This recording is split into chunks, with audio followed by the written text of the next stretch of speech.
अब आते हैं, ये हमने लिम्फोइड ऑर्गन के बारे में बताया हुआ है और थाइमस ग्लैंड कैसे वर्क करता है। अब आते हैं अगली gland, that is pancreas. Pancreas के बारे में थोड़ा समझ लें।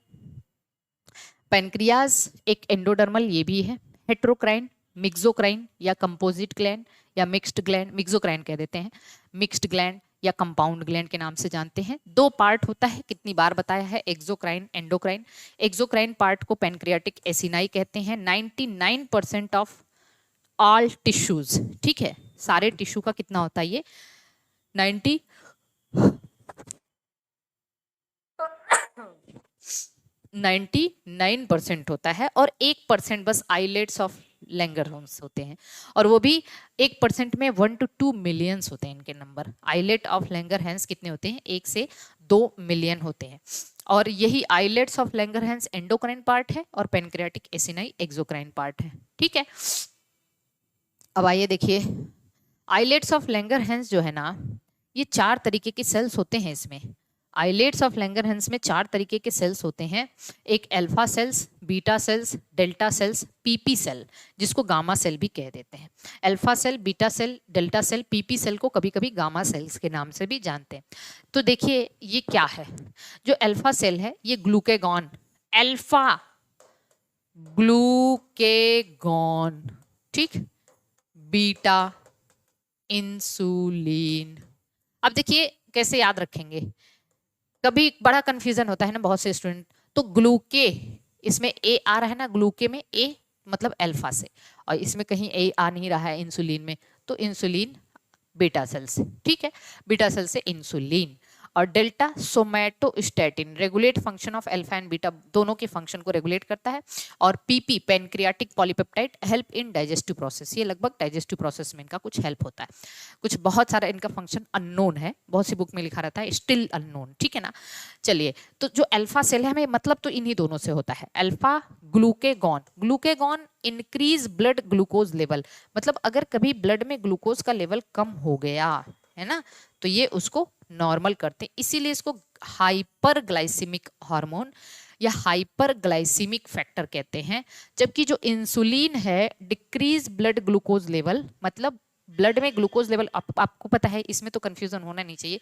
इंसुलिन का इंजेक्शन लगाते हैं लोग कब, डायबिटीज के केस में, ब्लड ग्लूकोज या ब्लड शुगर लेवल ज्यादा हुआ, ब्लड शुगर तो ग्लूकोज ही है ना, तब इंसुलिन, तो ब्लड शुगर लेवल ज्यादा हुआ इंसुलिन देना पड़ता है। तो इंसुलिन क्या है, हाइपोग्लाइसीमिक है, हाइपो मतलब कम करता है, ये ग्लूकोज लेवल को या शुगर लेवल को कम करता है जब ब्लड ग्लूकोज लेवल ज्यादा हो गया, ब्लड में ग्लूकोज का लेवल। और ये क्या करता है, ये हाइपरग्लाइसेमिक है, कभी ग्लूकोज लेवल कम हुआ तो। अब आप सोच सकते हैं कि कैसे कर रहा होगा ये, जैसे हमने हाइपर कैल्सीमिक और हाइपोकैल्सीमिक पढ़ाया था, एंटागोनिस्टिक, कैल्सिटोनिन और पैराथॉर्मोन, वैसे ही ये दोनों भी एक दूसरे के एंटागोनिस्टिक हैं। आप हमें बताओ, बस ओरली बता रहे हैं पहले, कि मान लीजिए ब्लड में अगर ग्लूकोज का लेवल कभी घट गया, ठीक है, जस्ट अ मिनट,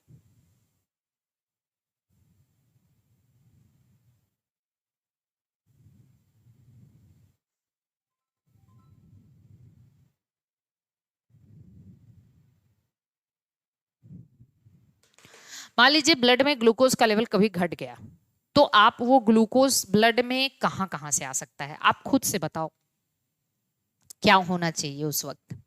हम बिल्कुल नहीं कह रहे हैं कि आप दिमाग पे जोर डालो, हम ये कह रहे हैं कि आप कॉन्सेप्ट ढूंढो।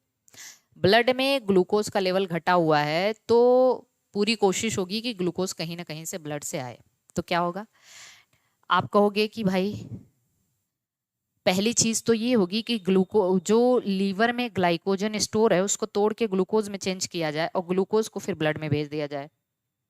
तो मतलब क्या होगा, ब्लड में ग्लूकोज लेवल कम है तो उसको बढ़ाने का काम कौन कर रहा है, ग्लाइकोजन। तो ग्लाइकोजन क्या करवाएगा, ब्लड ग्लूकोज लेवल को बढ़ाएगा। मतलब ग्लाइकोजन एक तरफ रखो, ग्लाइकोजन पहले, दूसरी चीज तरफ रखो कि ग्लूकोज जो ग्लाइकोजन, अरे ग्लूकेगॉन, ब्लड में ग्लूकोज लेवल घटा है तो उसको बढ़ाएगा कौन, ग्लूकेगॉन, है ना, ग्लूकेगॉन, क्योंकि यही हाइपरग्लाइसेमिक फैक्टर है।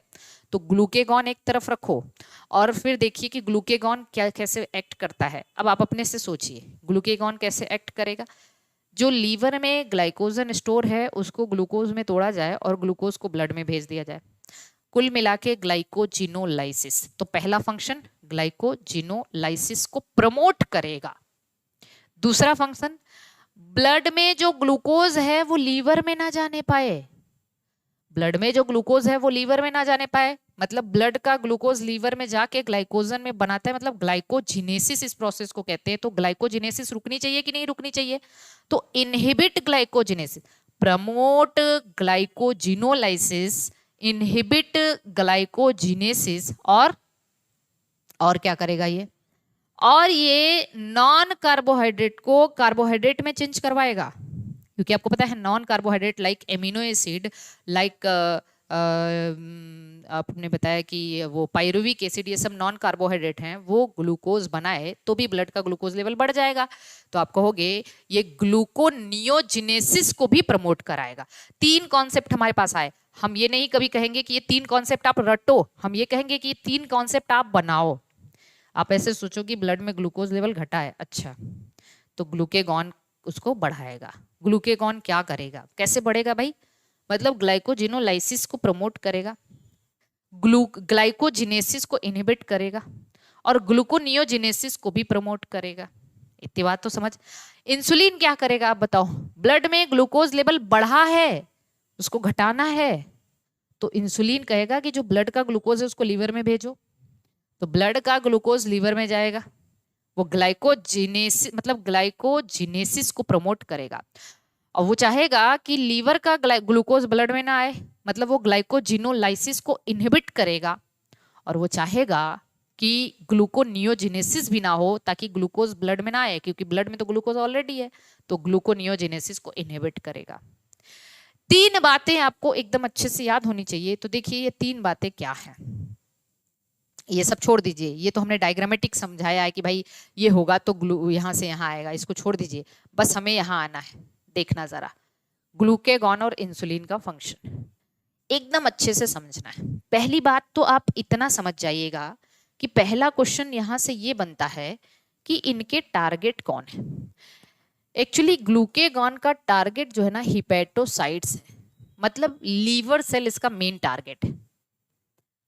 इसका टारगेट मतलब इसके रिसेप्टर्स लीवर सेल पे होते हैं। जैसे सपोज करिए कि ये हमारा ब्लड है, एकदम सिंपल तरीके से आपको बता रहे हैं, ये हमारा ब्लड है, ग्लूकोज लेवल घटा हुआ है भाई, ये सेंसेशन जाएगा। अगर आप चाहते हो कि एकदम हम समझा दें जैसे आपको समझ आ जाए तो लीजिए, ये पैनक्रियास को जाएगा, आइलेट्स ऑफ लैंगरहैंस को जाएगा। उसने कहा अच्छा ग्लूकोज लेवल घटा है, ठीक है, उसने अपने अल्फा सेल को एक्टिवेट कराया, उसने ग्लूकेगॉन को एक्टिवेट, ग्लूकेगॉन प्रोड्यूस कराया, और ग्लूकेगॉन का टारगेट लीवर सेल पे है, इसके रिसेप्टर लीवर सेल पे प्रेजेंट आएगा, ये लीवर सेल पे बाइंड करेगा, और लीवर सेल पे बाइंड करके ये बहुत सारे एंजाइम्स को एक्टिवेट कराएगा, और वो एंजाइम क्या करेंगे, जो स्टोर ग्लाइकोजन है इनको तोड़वाएंगे, किसमें, ग्लूकोज में, और जब ग्लूकोज में तोड़वाएंगे तो ग्लूकोज को ब्लड में भेजना स्टार्ट करेंगे ताकि ग्लूकोज लेवल नॉर्मल हो जाए। ठीक, तो ये कहानी है। तो इनके रिसेप्टर केवल हिपैटोसाइट्स पे होते हैं, लेकिन इंसुलिन का रिसेप्टर हिपैटोसाइट के साथ साथ एडिपोसाइट पे भी होता है, हिपैटोसाइट के साथ साथ एडिपोसाइट पे भी होता है, ये बात याद रखिएगा, जो एडिपोज टिश्यू है।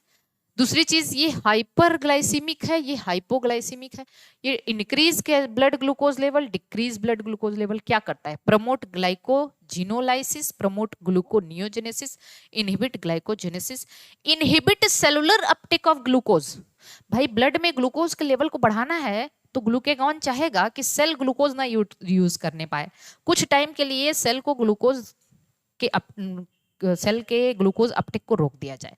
तो inhibit cellular Uptake of glucose, promote lipolysis, promote proteolysis, inhibit cellular, ये छोड़ दीजिए, कुछ जो मेन फंक्शन है बस।